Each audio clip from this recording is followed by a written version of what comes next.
Hi, this is Elise, and welcome to the Fabulously Spiritual Podcast. I'm here to inspire, awaken, share some stories, share some new perspectives with you, talk some truth, and help others on their own spiritual journey.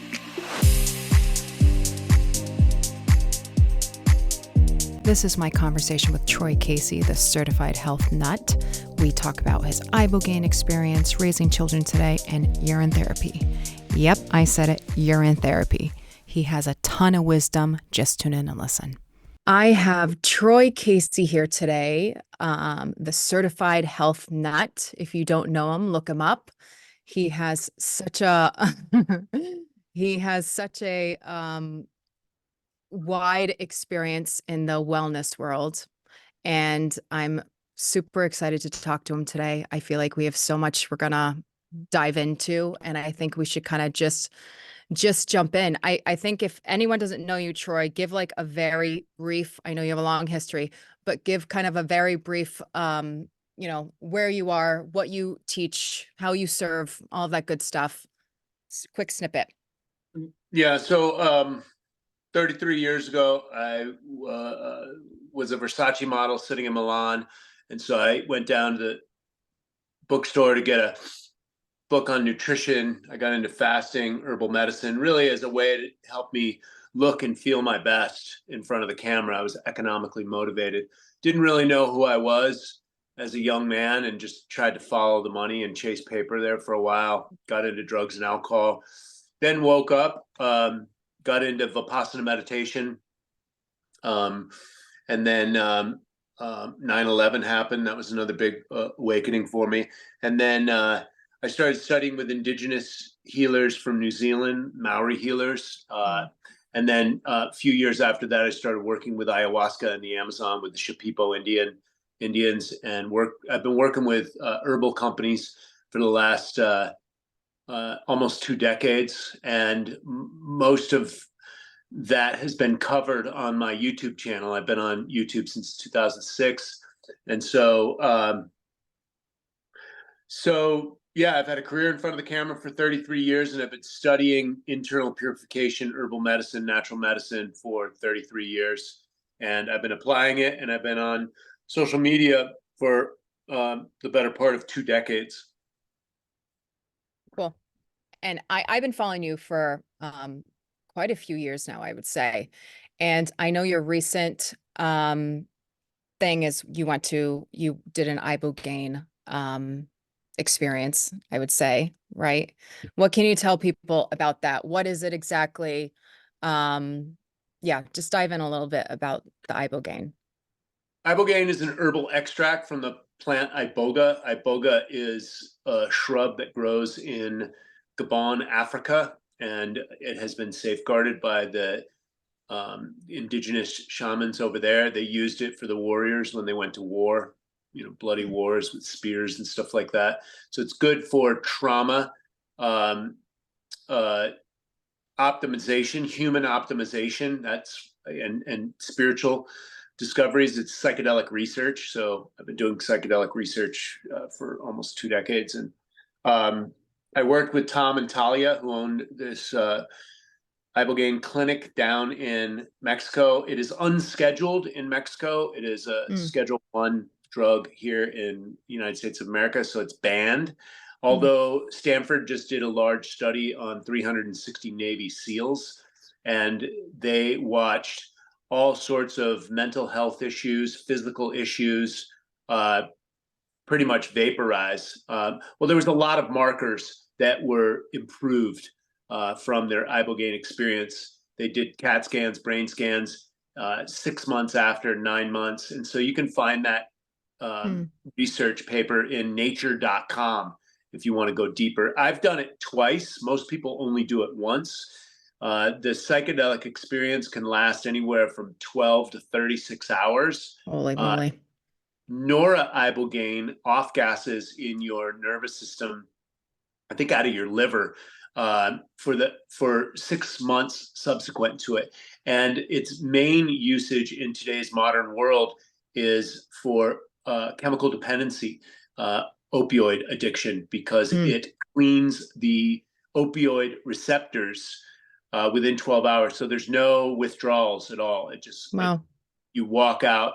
And the facility I went to is a medical facility. So they'll get someone, like say they're on Suboxone, they'll put them back on a synthetic opioid like Mm, Oxycontin or something like that. And I'm not a medical doctor, so don't quote me, but they put them on something that's easier manageable. mm, Uh, maybe they get them on for a week or two, and then when the Ibogaine goes into the body, it just cleans the receptor sites, and so they are no longer wow. addicted. And the thing is there's miracles there because it can transform the life very quickly, and because of the psychedelic component.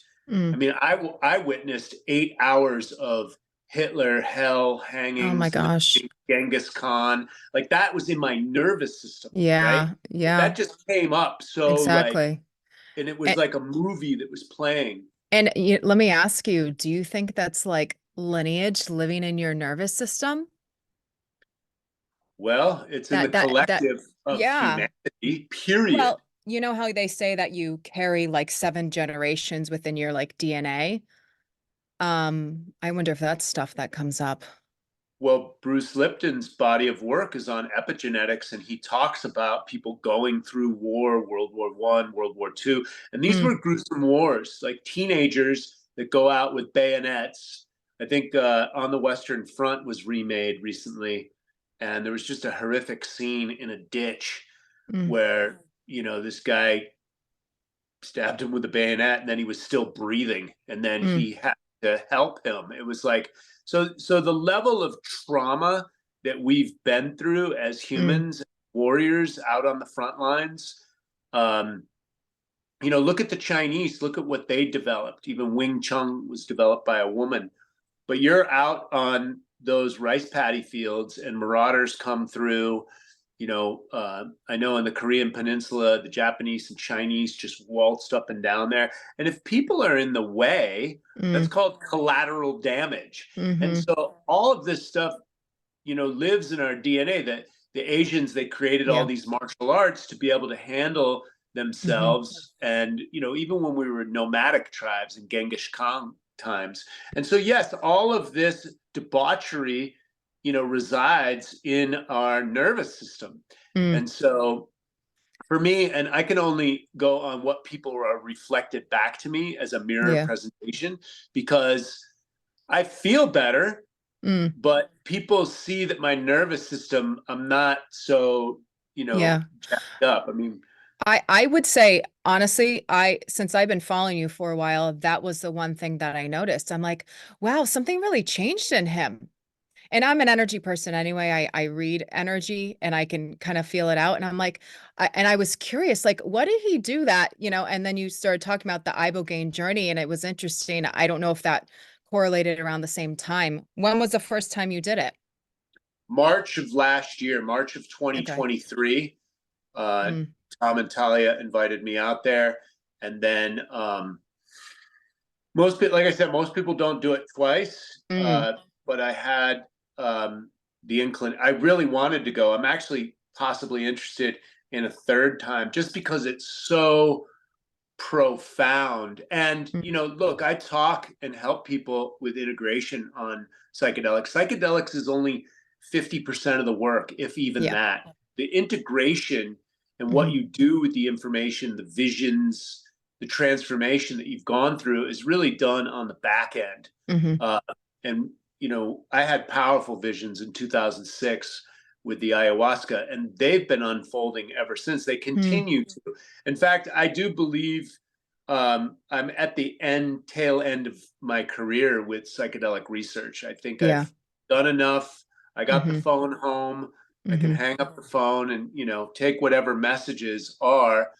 And this is the basis of my career. Whatever you see on Yeah. YouTube, especially if you scroll all the way back, or whatever you see on social media, is the sum total of the messages that I've got. I care deeply about humanity, the Mm, future of our species, what we're doing on this planet, um, and to transform the world into something that's healthy and balanced. hmm. Yeah.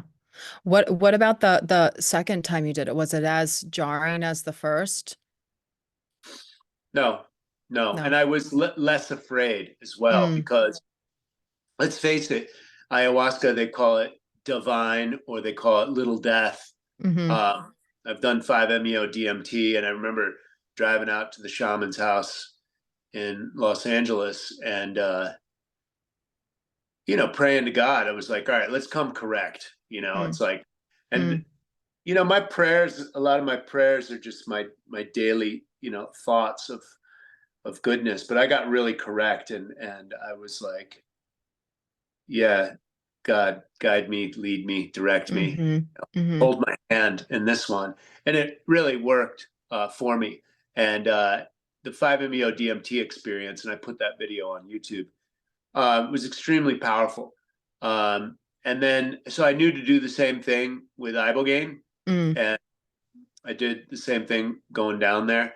And then the second time around, same thing. I was just less trepidatious. Same thing when I Mm-hmm. did ayahuasca in 2006. I was in Peru, and I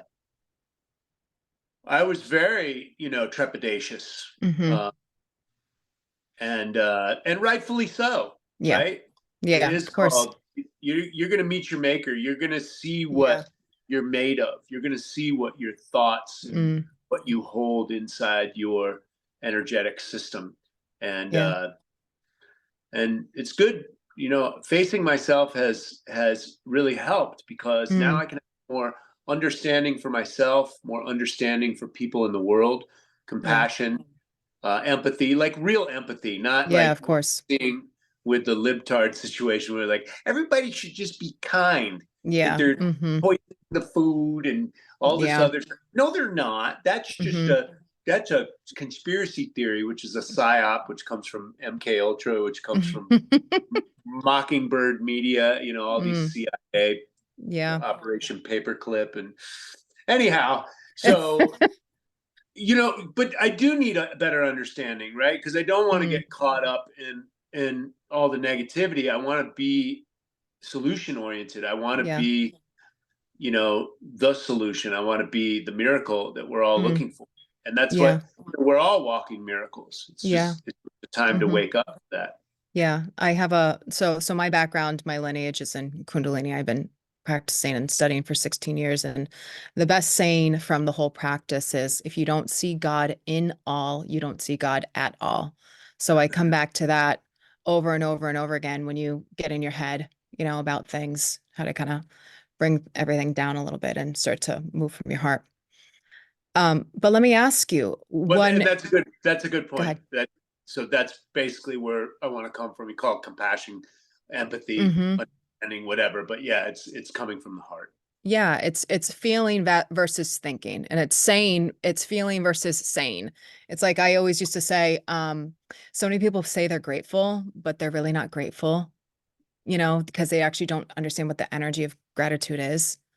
They just say the words, which there's power in words, we all know that. But like if you don't actually know how to feel that frequency, you're not actually in the state of gratitude, you It's know. an idea. Yeah. Yeah. So let me ask you, what do you feel like when you left were the biggest changes? I know you mentioned to me that it kind of rewired your nervous system. What did you feel that was, I don't know, internally, what did you feel like the changes were for you? Well, I felt like it polished my nervous system. Okay. So, and because I've done so much transformational work over Hmm. the years, um, yoga, breath work, qigong, Hmm. I have a lot of daily practices. A big part of my, feel good medicine, mental health is really just going to the gym and getting my neurotransmitters, Hmm. out single day or going to a yoga class. And so,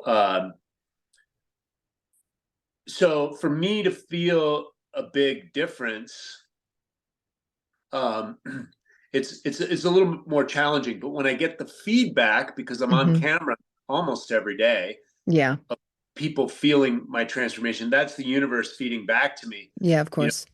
where I'm at. And because transformation takes time over time, and I've done so much, I just feel that I'm just being more smoothed out. One Hmm. of part of my mission or my daily prayer is that I'm a humble, kind, and gentle man. Growing up on the street, I was a little opposite of that, right? Yeah. And I took that into my professional career. I took that into my relationships, and that type of trauma destroyed relationships. And Hmm. so it is my prayer to be humble, kind, and gentle. And so, and watch what you ask for, but I do believe that my energy field is Mm. being ironed out. I think I've always had that heart and soul type of uh brotherly love and that type of consciousness. It's just been a little bit rough around the edges. Yeah. Yeah. No, well, it's funny that you say that because I read your birthday. When is your birthday? You're a Capricorn, right? Yes, Yeah, so am I. So do you study astrology at all or follow it? a little bit. Yes, a Okay, little bit. so Capricorn is the sign that just had Pluto leave it from 15 years. And when Pluto's in your sign, that is literally the time that you're in Earth school, big time. It's like Yeah. you have your biggest challenges, your biggest, teachings, your lessons. So it's been 15 years and no other sign was experiencing that except Capricorn. So we just left it. And I don't know about you, but I actually feel softer and so much more different than I have ever felt because I always felt like there was something against me to push against. Mhm. And I feel like I now the first time, not that I haven't been able to get there before, but I'm able to hold that heart space more than I ever have. Yes. Well, I definitely have experienced a shift. I had some big challenges moving to Sedona. At the same time, I had tremendous success. My book came out Hmm. 2020. 2020 was by far one of the best years of my life. I mean, so many Mm. breakthroughs. Um, but it also was a huge transformation on this planet. And so, but rolling out 2021, 2022, they were some very rough years. I had my second breakup with my ex-wife. I wanted to put my family together after our divorce, and so we Mm. got back together briefly.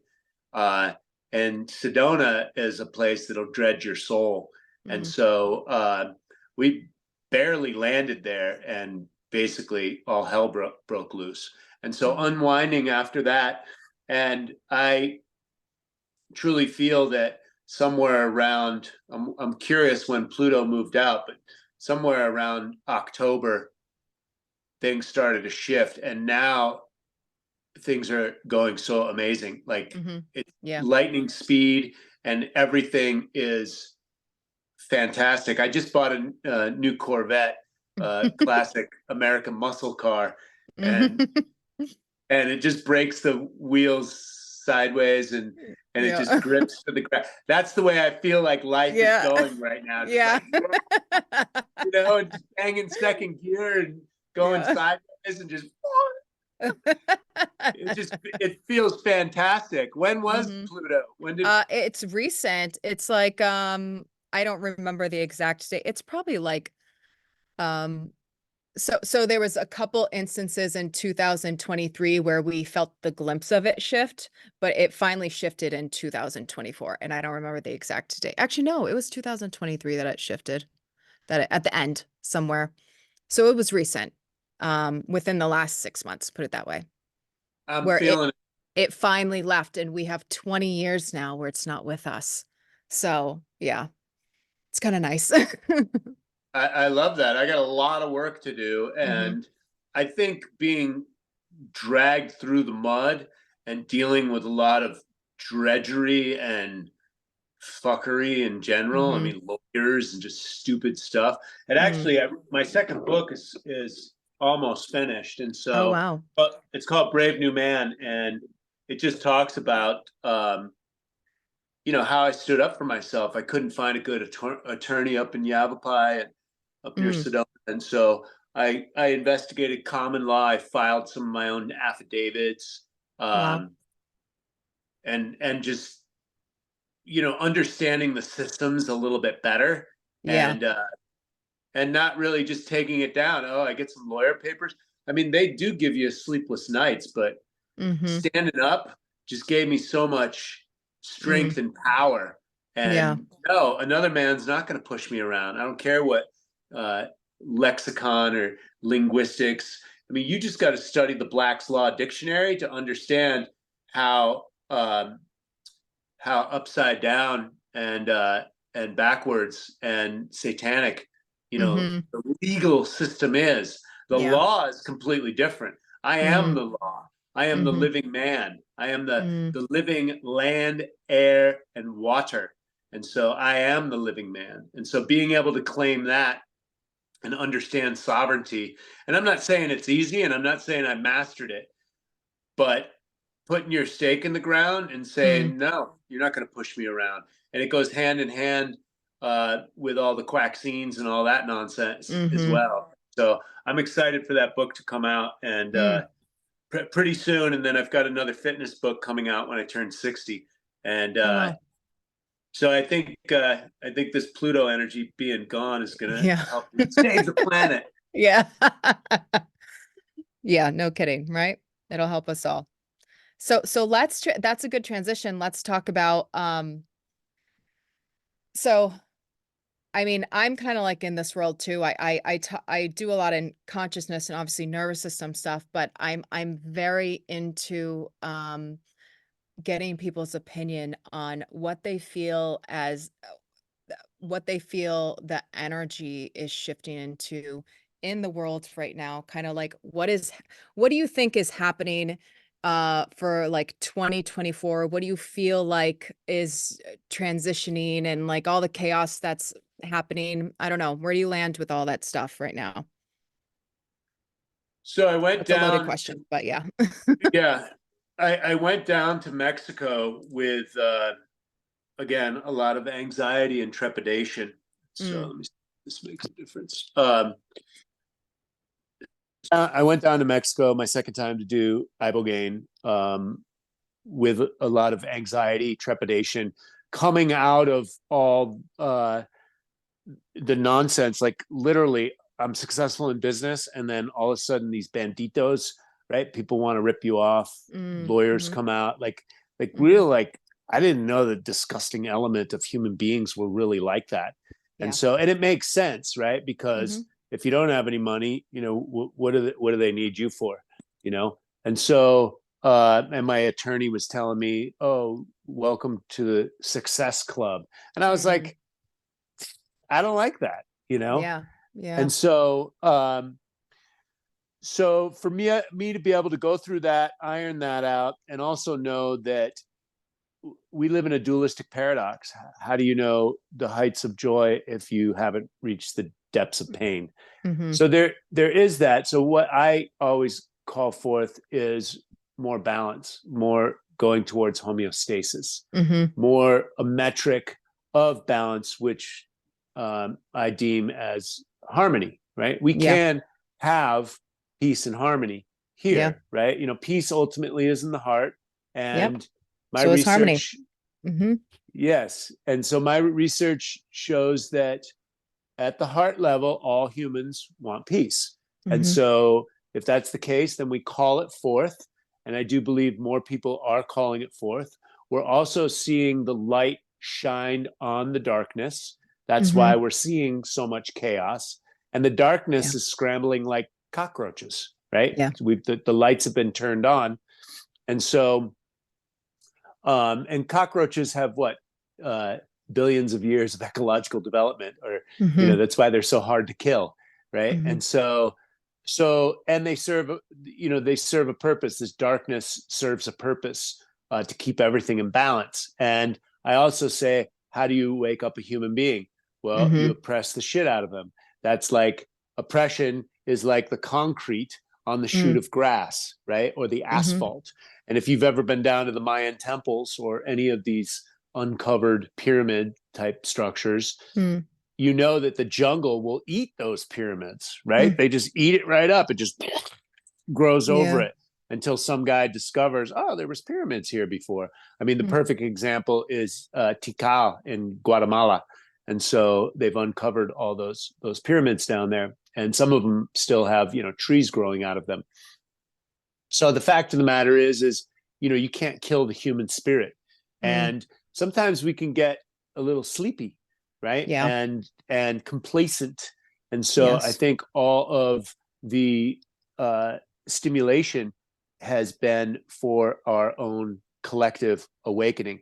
It's Mm. perfect, right? At least I like to keep it in that positive vibration, Yeah. because the trap is to play the victim, right? And we're Yeah. not victims. We are the Mm. victory in the light. And so, so if that's the case, then these are all just catalysts to our awakening. Now you have Mm. to crack some eggs to make a souffle Exactly. and whip that up. And it looks Mm. kind of ugly when it's all in the mixing bowl, but it sure Yeah. is beautiful when it comes out, right? We're the Mm-hmm. caterpillar into the butterfly. I like that analogy Mm-hmm. as well. Yeah. And so when the caterpillar is in the chrysalis, it thinks it's dying, right? Mm-hmm. Same thing with the chicken and the egg, right? Yep. And then it gets so big and it has to crack through, and then there's a whole Mm-hmm. nother world on the outside. Yeah. So this is the vision that I'm holding right Mm. now, and I have seen the vision. Humanity makes it from the basic Mm. precipice of ecological disaster. I mean, this whole manifest destiny, um, industrial world, Mm-hmm. making forced bonds for, toxic chemicals, and Yeah. taking things far away from the chemical chart and trying to force them together, and then they make these toxic compounds with all the other Mm-hmm. toxic soup. And then what do we have? We've got autoimmune issues across the board. And Yeah. so I my idea is for saving the world, and I'm running for president of planet Earth again, are aligned with biomimicry. And biomimicry states life creates conditions conducive for life. So it Mm. takes chemical constituents from its local environment, and at aqueous solutions, room temperature, it'll make something 5 times the strength of steel, a Mm. spider web, or a coral reef, very similar to Mm. concrete. And so we can use things from our natural environment. I do believe there's a company called Earthships, and they build houses out of mud and Mm. tires and stuff like that. Like, Mm. we can dig up all the trash dumps and utilize all that material for Yeah. fuel or something. We can use our Of human course. ingenuity. The Mm-hmm. issue is that the Rockefellers, which were great, they discovered oil, right? Mm-hmm. They were snake oil salesmen to begin with. Then they discover oil. Then they tried to monopolize everything. Our monopoly laws were instituted because of John D. Rockefeller. Mm. Basically, he took out all competition. And Mm. so we're still living in an oil-based world. Yeah. And Nikola Tesla already invented free Yeah. energy. Free energy. Right? Mm-hmm. We also don't need all the copper wires that go across the United States. I love this country, and it's so sacred. And they Mm-hmm. sell us the scarcity model, but you drive 50 miles out of any city center and it's empty. Yeah. But then you see all these wires going, especially here in Arizona, so beautiful. Mm. And there's just these massive wires in this grid system that's going Mm-hmm. everywhere. And those wires are discordant energy, that much of electricity. There's actually some right near me in Scottsdale, right near the neighborhood. And so we can do things in a different way. We can do things in a Mm-hmm. better way. If the Wright brothers can fly like an eagle, and everybody said they were batshit crazy and it will never happen, man will never fly. Now we Yeah. just take it for granted. Steve Jobs said we could.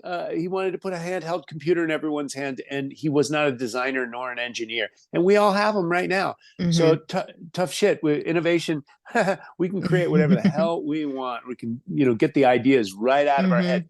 What we need to do is get away from the universities, get away from the Yeah. Rockefeller education, get away from the Rockefeller medicine, all these Yep. things that keep everything in place, the UN, the Yep. WHO, all these uh, uh, facsimiles of the government entities, but they're not government. They are Their corporate business. overlord.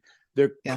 corporate overlord tentacles, um, you know, Mm-hmm. uh, of the old spider, the Rockefeller spider, Yeah. if you It, will.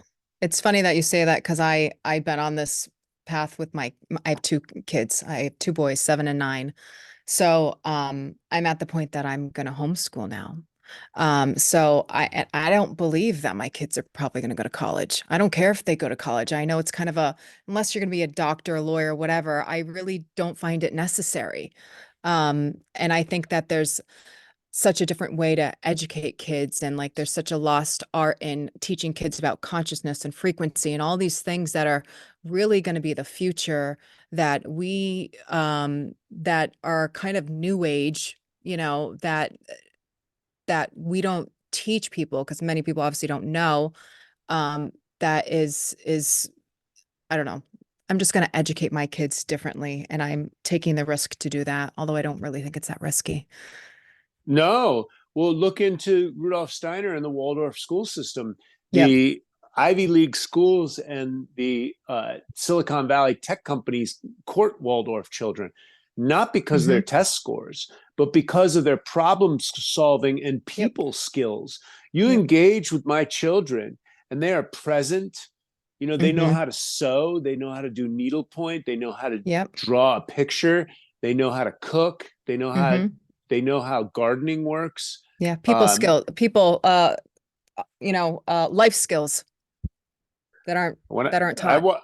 yeah, I walked into the classroom one time and my son was sweeping up the floor with the dustpan, and I said, "Holy shit! How did you get him to do that?" And the teacher was like, "I just asked him." And they still don't always do it for me, but Hmm. it was a great investment. And one of the biggest part of the investments, and this is what they do with the Silicon Valley parents as Mm. well, the big executives that work at YouTube and Apple, they don't allow their children on the data ports, Mm. iPhones, iPads, none of Hmm. that stuff. Yeah. And so, and my children basically had that gift given to them. And um, their mom bought them phones, but when they're in my house, they don't have access to them. Give Yeah. me your phone. And Hmm. and oh, dad, I don't want to hear any of that shit. Hmm. Otherwise, Yeah. get outside and I'll give you some yard work to do. Hmm. Yeah. You know, It's a hard balance. And I think it really depends where you live too, because, I don't live in like a new age place. I don't live around like a lot of people that really believe in that, I hate to say. And one reason why I want to start to remove my kids from the public school system is that, I hate to say this, I feel like kids are absolutely insane these days. they Like are. there's something wrong with every single kid. Yep. And for my children to be around um, an unconscious being as a teacher, and not to say all teachers are, they try their best, but I'd rather have my kids around my energy all day. And I don't care if it kind of shelters them a little bit, but I think that's the direction that people need to wake up towards and stop being so selfish and be like, well, I don't have my time. You had a family for a reason. Um, Correct. you need to hold that responsibility and uh, create the next generation. And I think we kind of got into this like marriage and the white picket fence thing, and then like they forgot like there's responsibility that comes with that, Yeah. you know. Well, I mean, what's more important than the future of the child? So, let's unpack this a little bit more because um, the child rearing, if we want them off the devices and not around junk food, you're going to have to pull them out of the Yeah. commercial conduits, which Yes. is school. And Mm-hmm. the teachers don't know. You got to Mm-hmm. remember 70% of the American people are fat, sick, and nearly dead, right? Mm-hmm. And so most people are sick. And if you're overweight or have, gut issues or skin issues, this is going to affect the mental health. And Mm-hmm. you add to it Wi-Fi and discordant energies, and then Yeah. you add to it chemicalized food and pollution and clogged liver and constipated kidneys, liver, colon. So you're going to have serious mental health issues. People are not going to be grounded, clear, Yep.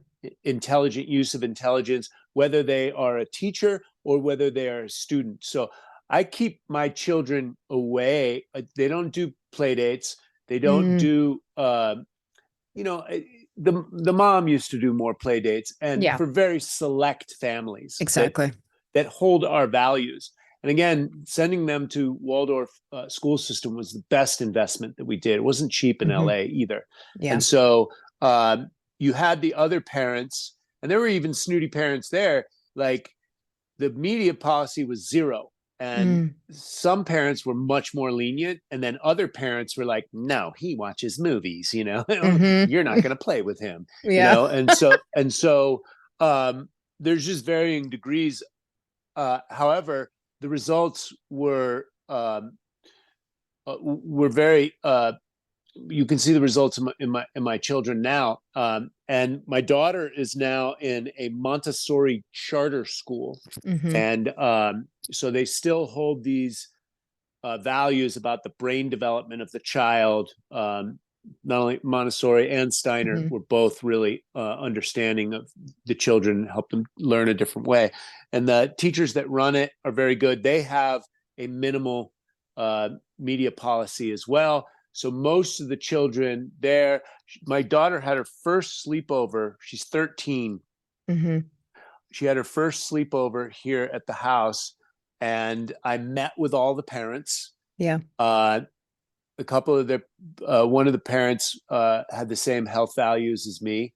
Hmm. She was completely on the same page, and that child had never had a sleepover either. Hmm. And another family, this lady, she's really cool. I get my raw milk and my eggs from her from the Okay. farmers, and she Cool. grew up in a commune. It was an Hmm. Osho commune. Okay. And she followed me online. She found me at Whole Foods. She's like, hey, you're a certified health nut. So we've been friends ever since. And so those are the values that we're Yeah. holding. And then the parents are allowed to come to my house. I look Hmm. them in the eye. I shake their hands. We Hmm. share the values. There's no poison food here. You Yeah. know, I usually take the children's phones away if they're Yeah. here. But I Yeah. caught my son, and his friends are all over here. I went in the room, and they're all on their phones. Give me the Hmm. fucking phones. Yeah. Like, what Yeah. the hell are you guys here for? And get Hmm. outside, get on your bikes and go outside, Yeah. you know? Hmm. So that's, and I like to rule with the iron fist as well, because look, I got caught up in the whole idea of feminism with my ex-wife and really Mm, deferring to her. And that was a dead end road. And mm, then with the children, what am I going to do? Oh, and I used to listen to my ex-wife. She's like, they're just kids. Don't make them yeah. clean the dishes. Oh no, no more of that fucking Yeah. bullshit. None of Yeah. that. Right? Mm, Get out. You're sitting around the house all day. Get out, move your body, go yeah. walk your dog, Yeah. go clean the poop up in the backyard, go do your Yeah. chores, Yeah.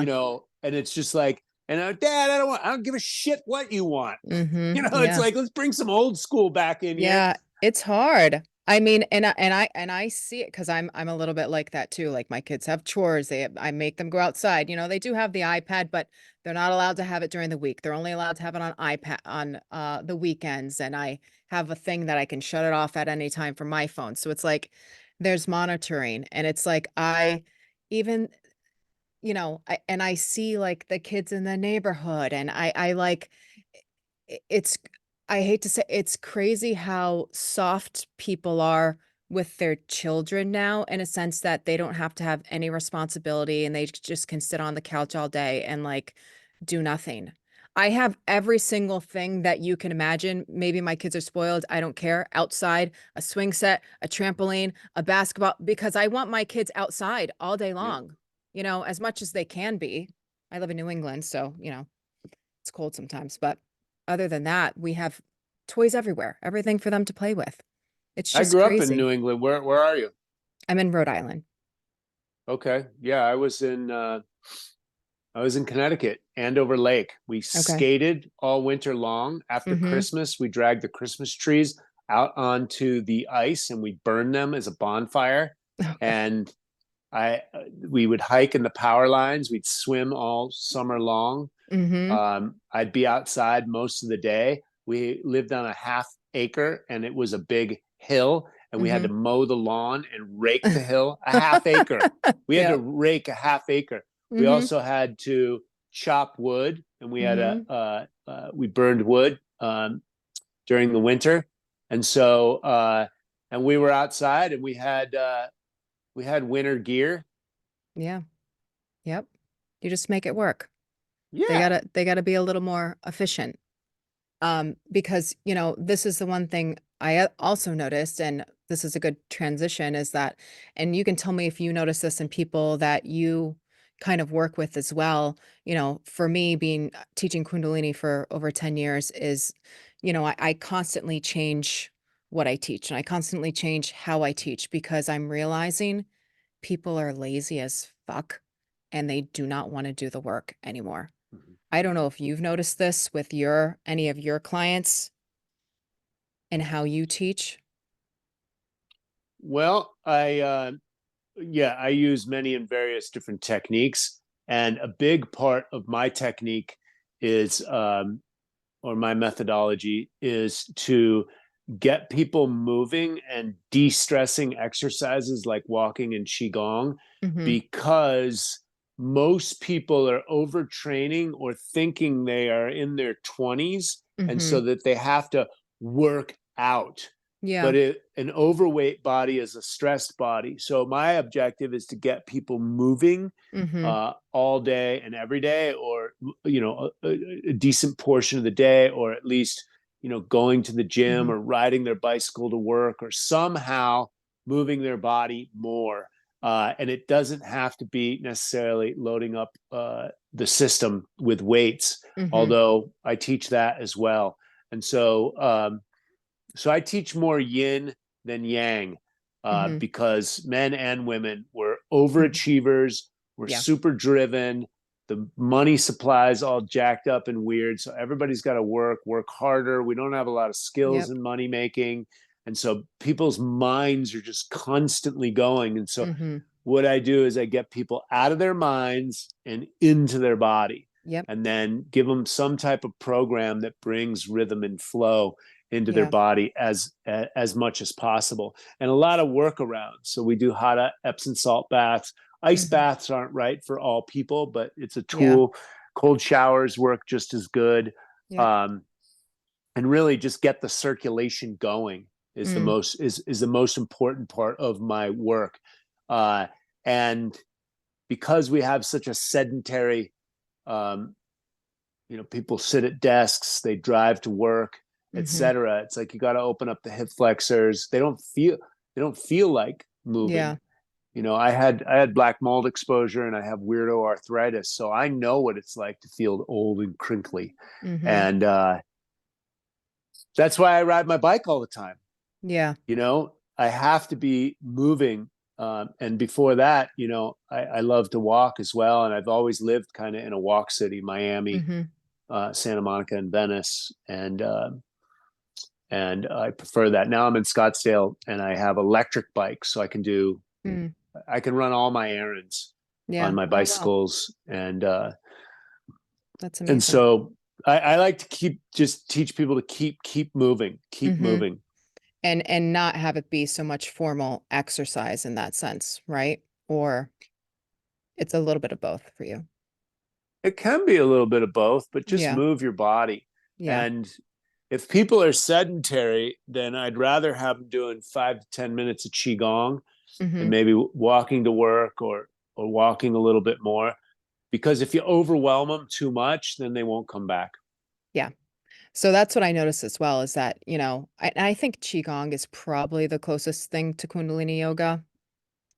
Um, I've only done a little bit of Qigong. But what I'm saying is for people to, uh, I understand the moving thing and like, I think that's probably the best baseline where most people are at. But I always think of how people can elevate themselves more and what is the most impact that you can give someone to start to shift their consciousness and get into their body and get out of their head in like a more energetic way. And what I've noticed is, you know, in Kundalini we do sets and sometimes they could be up to an hour, but you know, some of them are 20 minutes, some of them are 30 minutes. People don't even want to do 20 minutes. Like I have Mm-hmm, to teach them 3 minutes. mm-hmm, Like just mm-hmm, do this one thing for 3 minutes. And Hmm. like, and that is where people are at Hmm. now. Yeah. Small, And super small chunks. yeah, it's crazy to me that people don't have the level of commit, like they physically can't commit to Hmm. even Hmm. anything more than 3 to 5 minutes. Um, and Well, go ahead.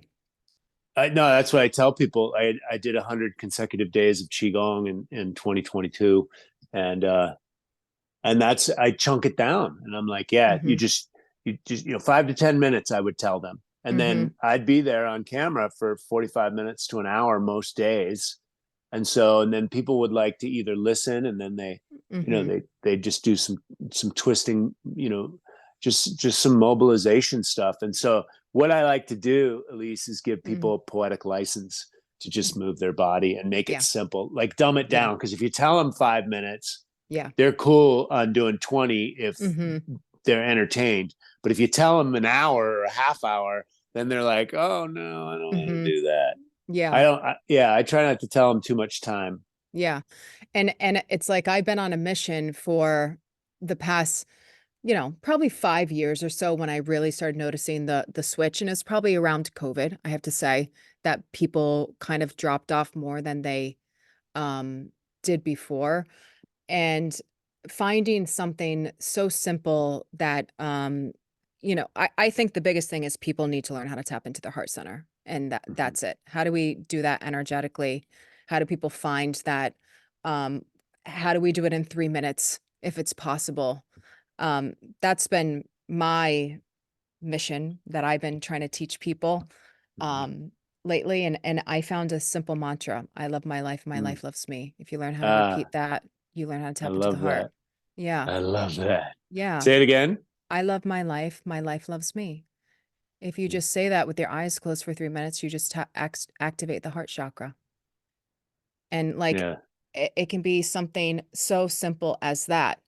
And the reason why I'm bringing this up is because I like to talk to people about plant medicine. I haven't really had much experience myself because I don't really, number one, I have little kids. It's hard for me to get away. But number two, I don't really, if I'm teaching, I don't like to mix the two together. Um, and not that I'm against it because I would totally do it. But I find that I think plant medicine is the way through that, the way right now people are going to wake up Mhm. Mhm. because they don't have to do the work. I mean, they do, Mhm. but they don't physically have to do something every day to, move something within them, break it open within them. What are your thoughts on that?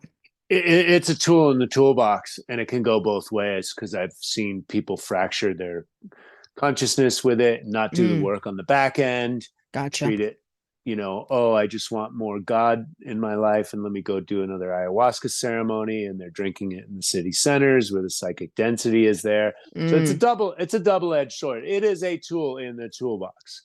yeah. It is definitely a tool in the toolbox. I've seen people go and do heroic dosages of mushrooms for 5 to 7 grams in nature, Mm, um, burn a fire, bring your dog type of thing, and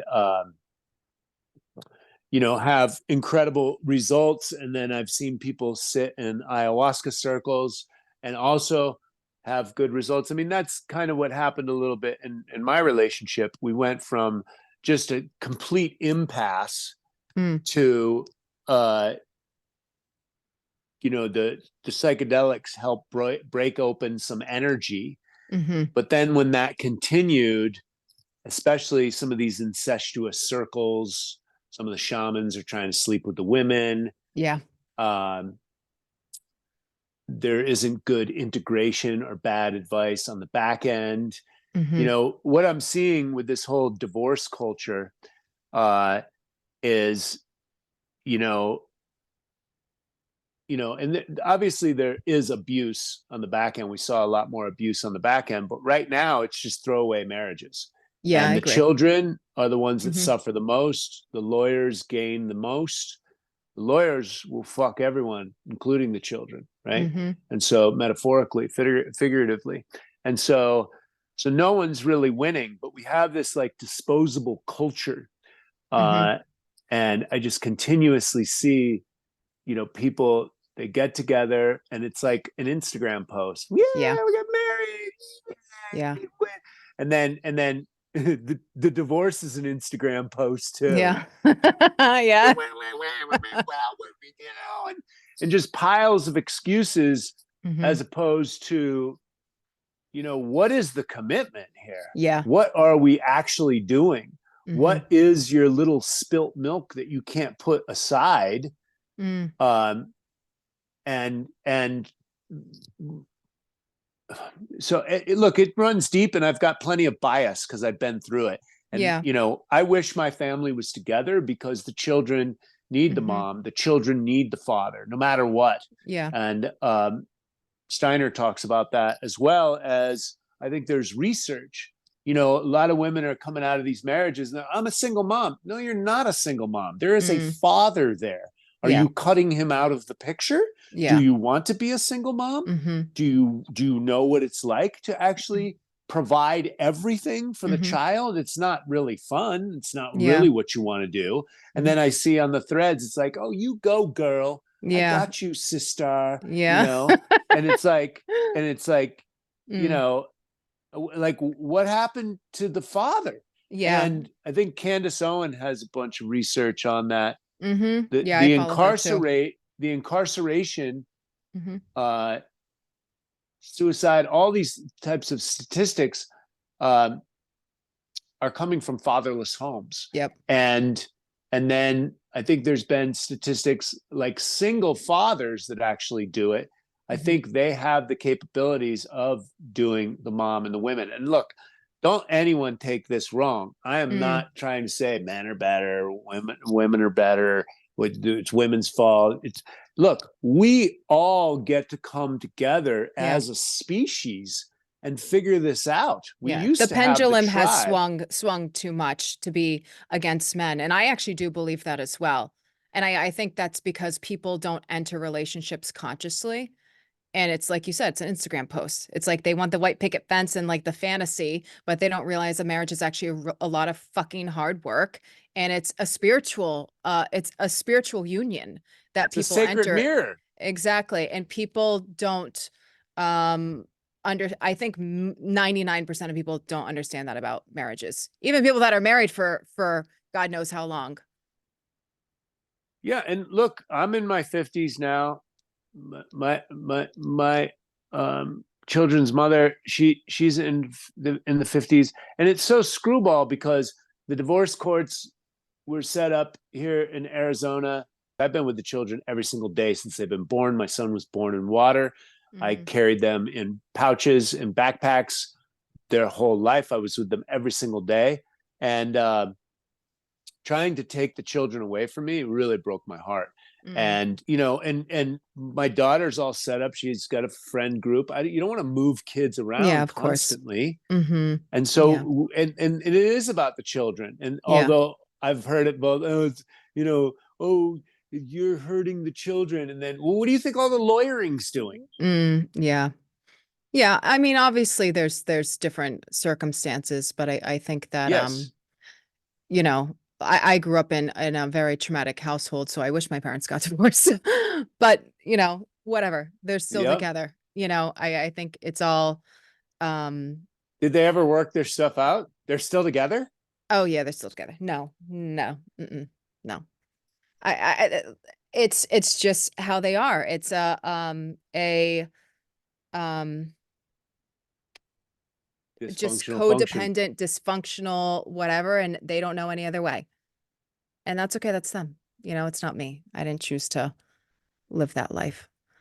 Well, But I think no one here gets out alive. I think yeah. no one here is going to go through life without challenges.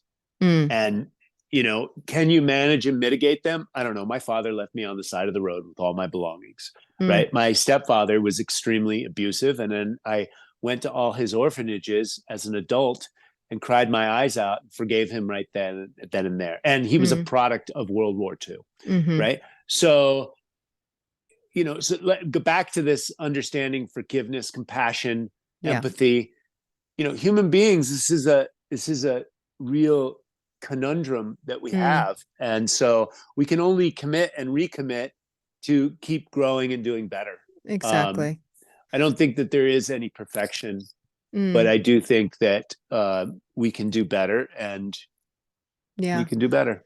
And it's funny that you talking about that, this came to me the other day is the soul contracts and the soul contracts that we have. And, you know, you obviously had one with your ex-wife, and what is the lesson that we learn in all of these contracts that we have? Our kids, our parents, or every single person that comes in there, we have a contract with and a lesson to learn there. And sometimes it expires because we learned the lesson, or Yeah. not. It expired on the external, but we still have the lesson to learn, right?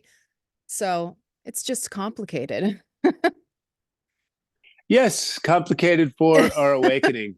Yeah. And my prayer is just constantly for more peace, more Mm, understanding, more harmony. How can I find that within myself? If I'm going to change the world, I got to change myself first, right? yeah, of course. I think that, like I said earlier, the biggest thing that I've learned or have kind of downloaded and within myself as well that has changed the most coming into you know, 2024, and like to think out the next 5 years of what's really going to happen, because who the hell knows? It's a little scary right now, which I don't like to live in fear, but um, I think we've gotten to such a culture of constant seeking and more that why we need to retrain ourselves to just number one, obviously come back into the heart center and just kind of live in this space, realizing that there's nowhere to go. There's nowhere that where you need to look to find to create more greatness within yourself. We live in a seeking culture, and a culture of constantly like materialism more. And I finally got into a place that I don't freaking need anything anymore. Yeah. I just want to like live right here. And if I can just expand that energy, I think I'm doing the work I've been Hmm. seeking for such a long time. Hmm. No. Yeah. I like to explain the way of the world like this. Human Mm, beings have four needs only, mm, right? Water, food, shelter, and fire. Fire is represented by technology. So mm, these cell phones or anything that runs on electricity or combustible engines. And so um, these are our needs. And technology now can provide these needs for every man, woman, and child, right? mm, mm-hmm, Organic farming outperforms commercial farming. Um, that's been proven. American military did research on the Chinese and the Asians many years ago. The British Soil Association has all this um, scientific facts on the soil, and so we need to come back around what matters most, mm-hmm. right? Yep. Those are the four needs that we have, and so from there we can make technology our whipping boy instead of what we're seeing right now. It's like, Mm-hmm. oh, are we going to get chips inside of us and Mm-hmm. mRNA and nanotechnology and hit it with microwaves, and then we could be dancing tin Mm-hmm. men? Yeah.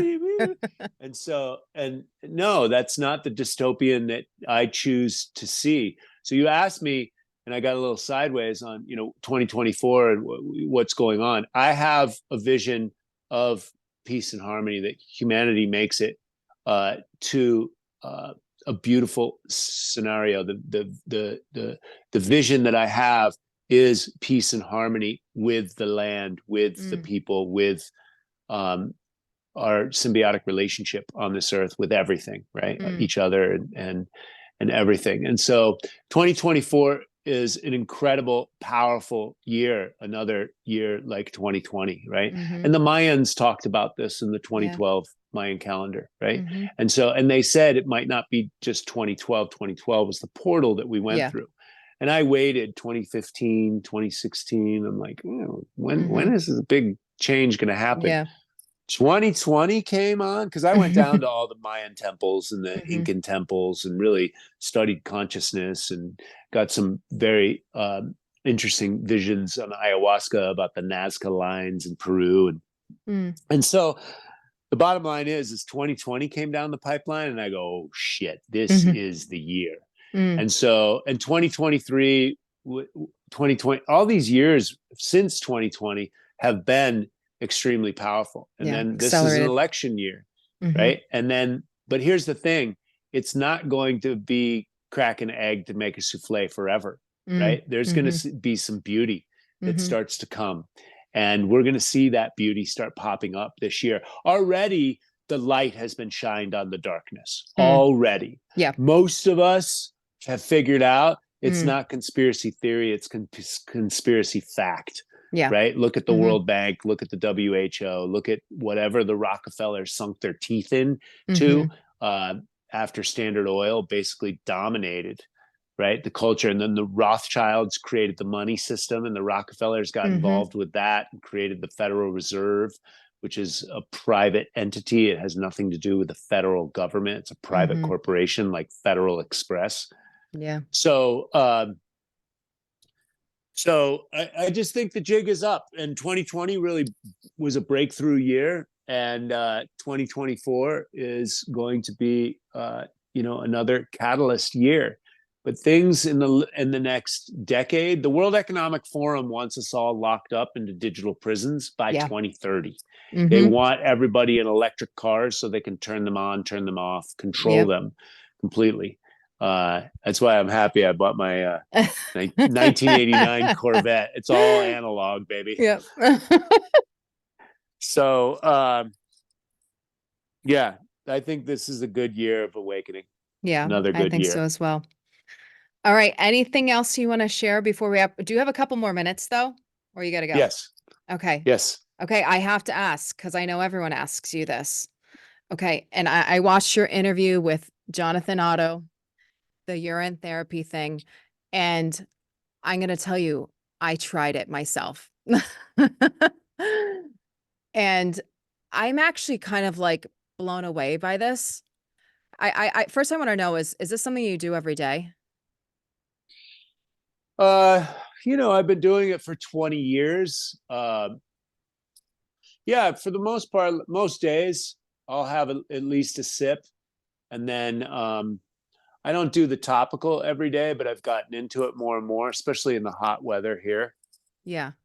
It really just feels like I put crystals all over my body, and then the sun saturates, like it turns on the electricity for me. Mm-hmm. So the ancient art of Shivambu is what we're talking about. It's an ancient uh, practice from Ayurveda. And a lot of the people that study Ayurveda don't even know it exists. Hmm. So it is still a hidden Mm. secret gem. And look, I didn't really study it in the beginning. I go off in intuition, the voice of God, Yeah. wherever I'm guided to. And 20 years ago, I tried it and I was like, wow, okay, this has got an interesting energy to it. Mm-hmm. And I wasn't even as awake or aware as I am now. And 20 years later, I really enjoy it. And Jonathan Otto simply said the morning pea has about 104 stem cells in it, right? And you let it Mm. sit for 3 weeks, and it has 100 million stem Wow. cells. Wow. So free stem cells, Mm-hmm. I'm down, and they're my own stem cells, Yeah. right? And so instead of getting stem cell injections from God knows what child, Yeah. right? Mm-hmm. Where they're coming from. Um, and so yeah, free stem cells. And, there are Mm. many of my practices that people poo poo over the Mm. years. Juicing doesn't work, herbs don't work, Yeah. detox is bullshit. Mm-hmm. Um, Qigong, what the hell is that? You Mm. know, it's like, this is bullshit. It doesn't work. This is gay. This is blah, blah, blah. Mm-hmm. That's stupid. You know, I've heard it all. Yeah. And I keep practicing. I'll be 60 by the end of next year. Yeah. And I mean, it kind of makes sense. It comes from yourself, obviously. And my experience is, first of all, I did it and was clear. So that's why I probably could have done it. And it was like not a big deal at all. And what we're talking about is drinking your urine if you don't know. But it was clear and honestly it tasted like warm water. I thought it would be like more pungent. I don't know. I thought it would be different. Um, and I did it before I went to bed, and I was having like stomach pains for like a week and I couldn't figure out why. And I was laying in bed, I couldn't fall asleep, and my stomach pains went away. And Mhm, like I told you before, I'm an energy person. I always am very intuitive of what's happening in my body, especially if I take something. And um I had one side of my thyroid taken out a few years ago. I had a mhm, nodule the size of a golf ball. mm, And I can still feel that there's something going on there. mhm, Um, and at the time I was about to start my cycle and I had cramps. I literally felt this come to my throat and kind of like the only way I can describe it is like almost like you put hydrogen peroxide on something. Like mhm, it almost felt like that bubbling feeling. I was laying in bed and then I felt it go to my stomach and then I felt it go to like my uterus area, wherever. And the cramps went away. I felt it mm, kind of like it was so bizarre. mhm, And like you said, there's like an intelligence to it. mhm, mhm. So Y- I'm kind of a believer. I mean, I only did it that one time and I bought a book and I forgot what it's called now. I didn't read it yet. J.W. Armstrong, The Uh Water of Life. no, maybe Your No. Own Medicine or something Yeah. or Yeah. Yeah. something like that. So I'm gonna read about it and I'm gonna follow up with you. Yeah, look, in 2017, one of my breathwork coaches came over, and Dr. Pipi Shivambu, I write about him in my book, and that was the nickname I gave him. And he was a Swedish national, so he had socialized healthcare. So he flew back to Sweden, and he Mm, got chemotherapy, and he was in his 20s. And after a couple of weeks of chemotherapy or whatever it is that they do to him, they're like, it didn't work. We're going to need to take out your lymph nodes. He had cancer.